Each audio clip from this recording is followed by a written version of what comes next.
안녕하세요. 오늘은 요셉이 이제 형들에게 팔려가는 내용을 함께 나누고자 합니다. 사단이 우리한테 하는 이야기가 있죠. 우리를 공격하는 방법은 너는 할 수 없다. 너가 믿음으로 살아보려고 발버둥 쳐도 너가 어떻게 살지 난 다 안다. 절대 못할 거다. 이렇게 사단이 비웃는데 그런 공격에 넘어가지 않아야 합니다. 오늘 이 요셉이 형들의 그런 비웃음 가운데서 어떻게 나아가는지 한번 살펴보겠습니다. 구덩이에 요셉을 빠뜨려 죽이는데 요셉의 꿈 때문에 그렇죠. 하나님께서 요셉에게 준 꿈 때문에 요셉은 형들에게 그렇게 미움을 받았고 또 그런 형들의 비웃음거리가 되었습니다. 하나님께서는 그런 사단의 싸움 가운데 어떻게 할지를 보고 계세요. 그러면서 가만히 계시지 않고 우리를 지키시고 보호하십니다. 그래서 우리가 하나님 우리 편에 계시기 때문에 우리는 두려워하지 않고 든든히 설 수 있습니다. 우리 신앙의 길 가운데 사단의 공격이 올 때 그렇게 서시기를 바랍니다. 요셉을 향한 이런 비웃음, 오늘 본문을 보면 12절부터 36절, 창세기 37장 12절부터 36절입니다. 이 아버지가 요셉을 보내요. 세겜으로. 왜냐하면 세겜에서 야곱의 아들들, 요셉이 아닌 나머지 아들들이 그곳에서 양을 치고 있었거든요. 양떼를 치고 있었어서 이 요셉을 보내서 그들의 소식을 듣고자 합니다. 거기는 되게 세겜이라는 곳은 정말 안 좋은 일들이 많이 일어났던 곳입니다. 디나의 강간 사건, 또 야곱의 아들들은 혼인을 빙자해서 세겜 지역에 있는 사람들에게 할례를 받게 하고 그 사이에 사람을 다 죽이고 약탈했던 곳이에요.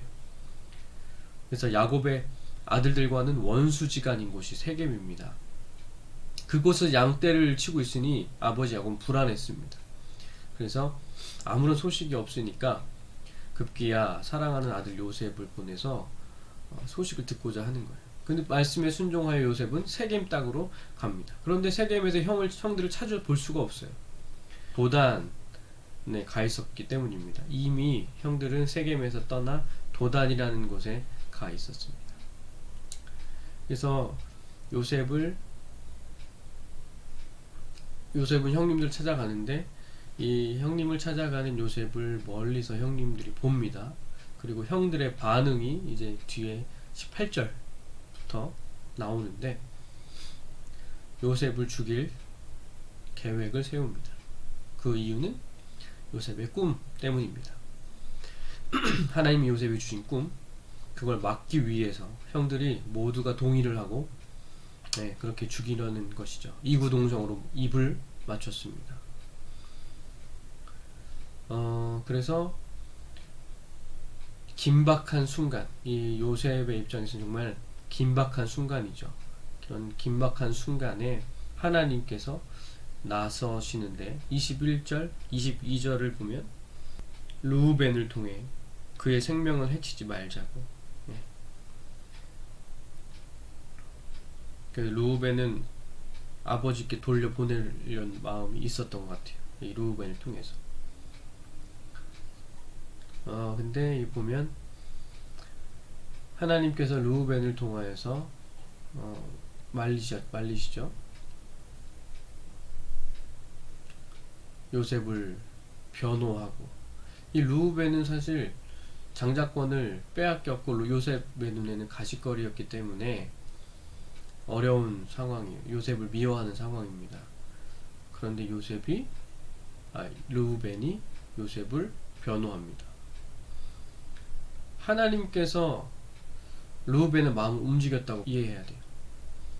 그럼에도 다른 형제들은 요셉을 향한 뜻을 굽히지 않고 죽일 계획을 합니다. 결국 요셉의 채색옷이 벗겨지고 구덩이에 던져졌어요.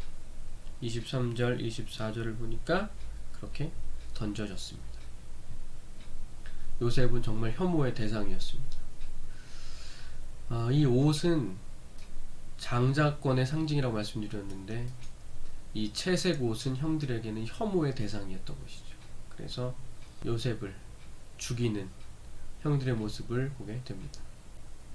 이런 시기심, 형들의 미움, 시기심, 나보다 남이 잘 되는 걸 못 보고 그렇게 이들의 모습을 보는데 우리들도 그렇죠. 우리들도 요셉의 형처럼 그런 마음들이 있죠. 우리 마음에 인간이라면 그래서 그 시기심을 구덩이에 집어 던지면서 아주 시원하게 느꼈을 수도 있습니다.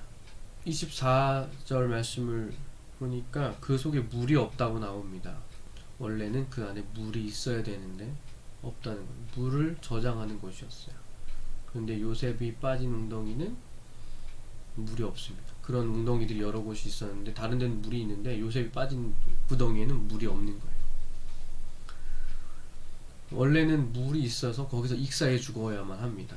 그런데 요셉이 빠진 웅덩이에는 물이 없습니다. 그때 당시는 저수조였던 것 같아요.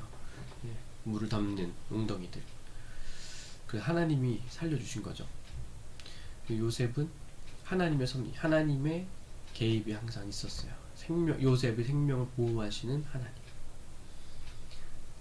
처음에 루벤을 통해서 방해하시더니 이번에는 물 없는 구덩이를 통해서 요셉을 죽이는 것을 방해하시는 하나님. 그곳에는 놀라운 하나님의 섭리하심이 있습니다. 우리들도 살다 보면 웅덩이에 얼마든지 빠질 수 있는 그런 일들이 있습니다. 하지만 그 웅덩이에 빠질 때 하나님의 역사하심과 섭리를 믿어야 합니다. 신앙의 인물들은 모두 다 웅덩이가 있었어요.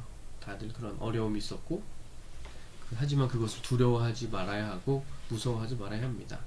그곳에는 하나님의 역사하심과 섭리가 있기 때문에 비록 웅덩이라 하더라도 하나님은 준비시키시는 하나님의 계획이 있습니다.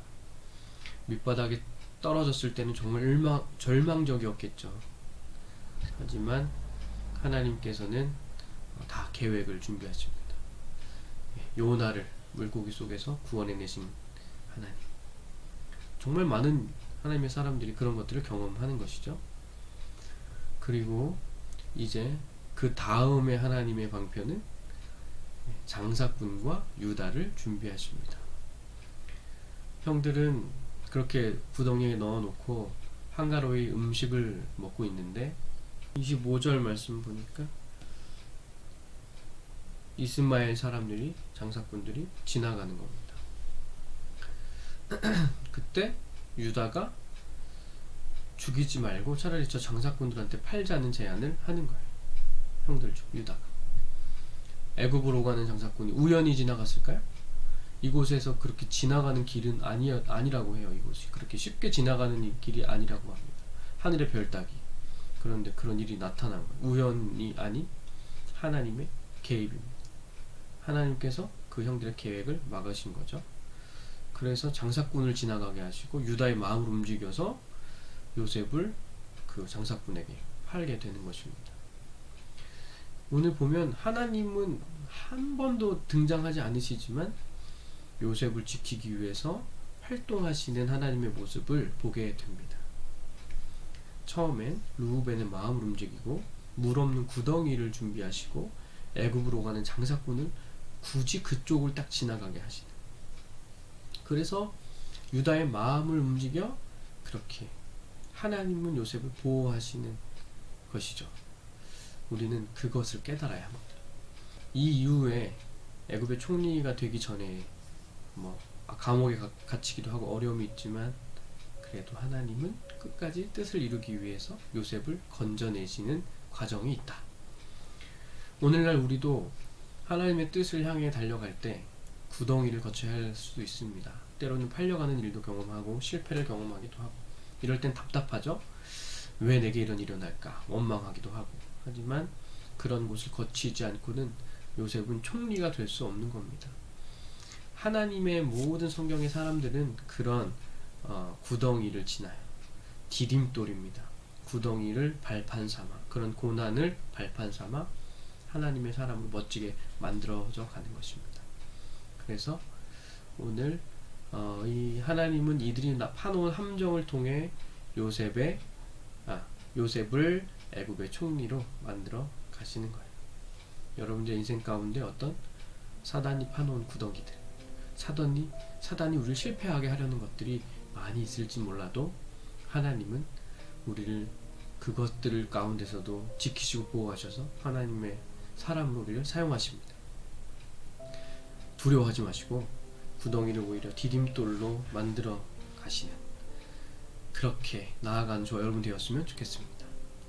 이번 주 형들에게 의해 팔린 요셉의 이야기를 통해서 우리의 삶과 또 인생을 되돌아보는 시간 되기를 축복합니다.